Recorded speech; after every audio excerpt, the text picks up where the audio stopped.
Hey, what's going on, fight fans? Hey, this is Coach D, the Wild Man. You know what it is. Time to have that story about what's going on. Okay, so this is my video blog for me talking about my experience with not only with USF MMA, but also with me as Coach D enjoying Singapore.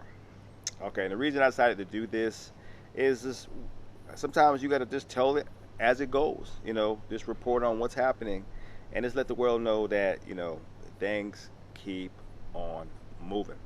All right, so we left November the 15th out of Charlotte.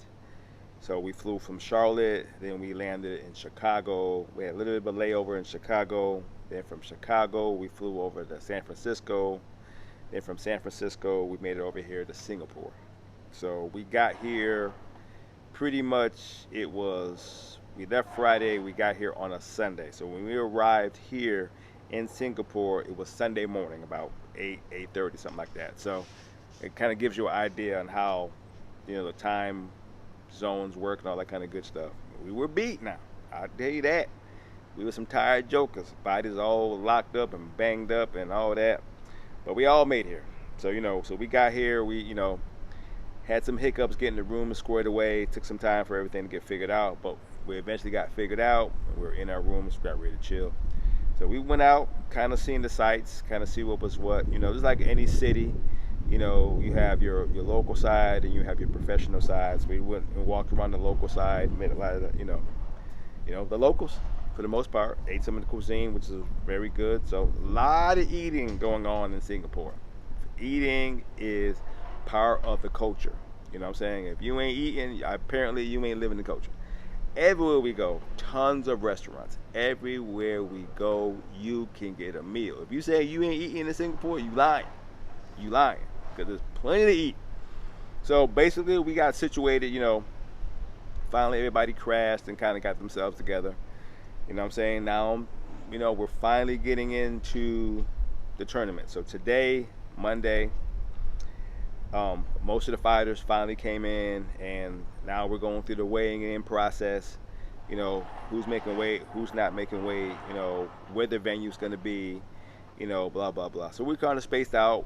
Fighters are in different hotels and things like that, but it's coming together. It's coming together. We're finally, getting the groove going. But I say this, a lot of moving parts. So the difference between, doing an event in another country versus doing an event in the States is that, of course, in the States, everybody speaks the same language. You know what I'm saying? So everybody knows the rules. Everybody's on the same page. But, here in Singapore, there's different rules, different skill sets, certain language barriers, you know what I'm saying? And then you have fighters from different nations. So now you not only have the language barriers between, the United States and trying to figure it out between, one championship in Gamma. Now you got fighters coming in from other nations, who don't speak English, things like that. So very interesting process of solving it all. I will say that.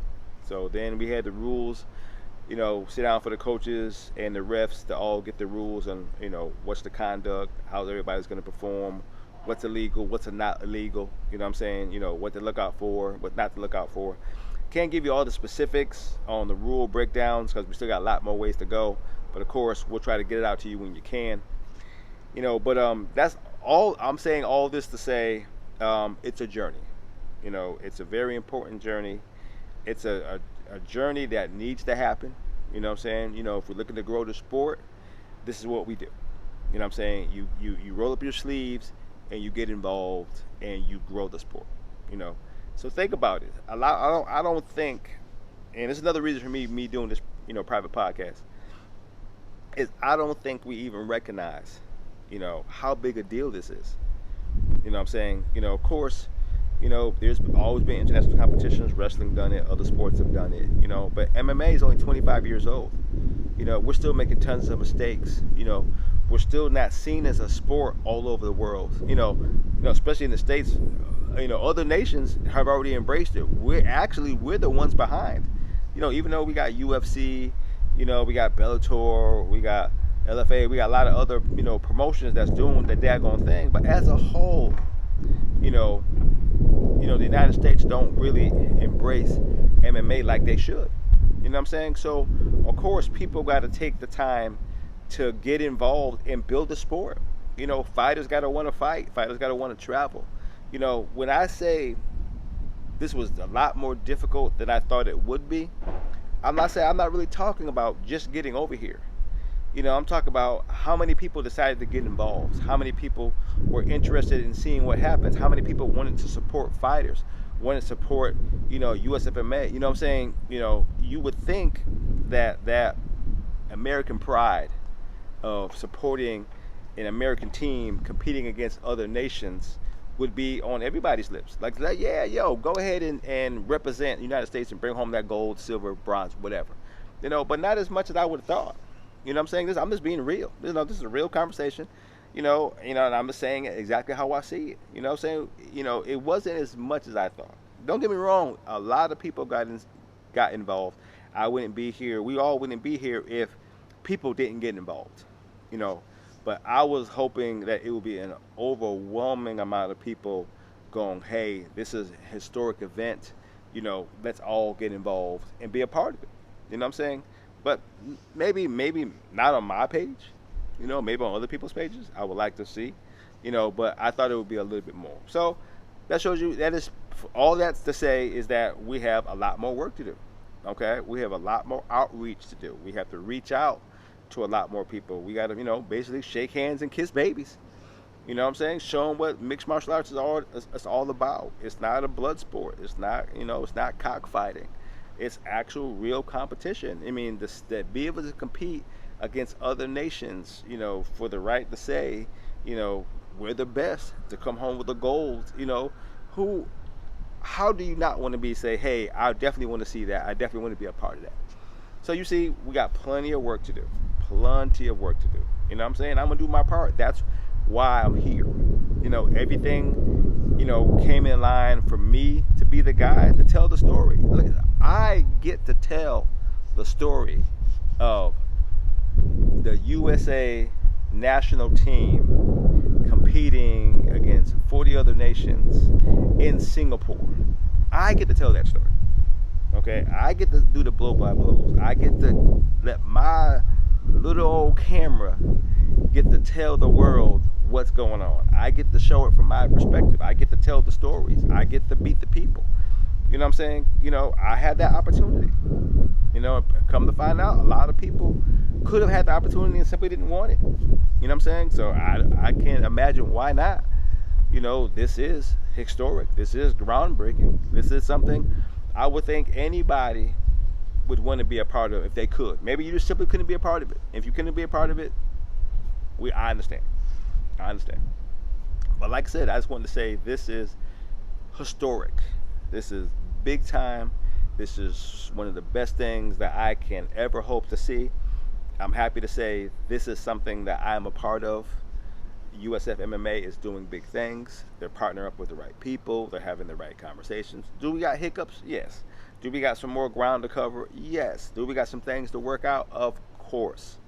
But at the end of the day, they're stepping up, they're showing up, and they're doing the job.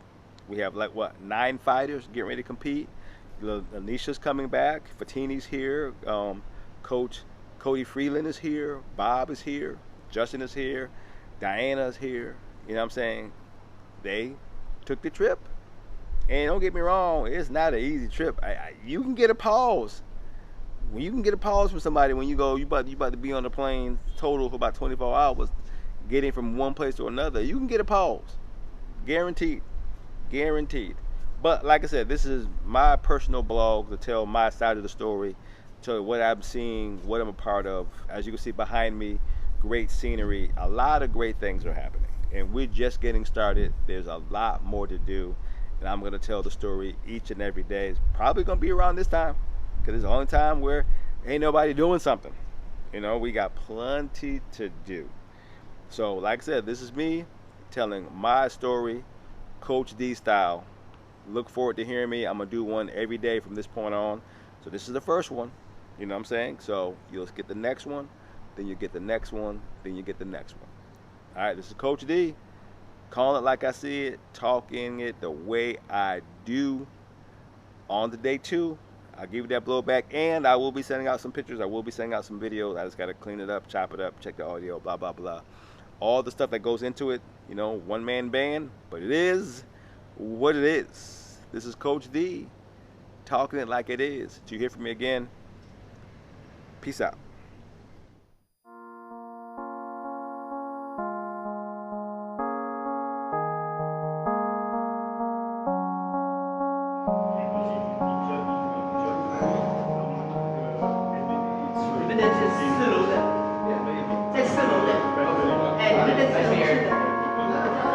What's up, big dog? In the back. You can sit on someone's shoulders. You can sit on someone's shoulders.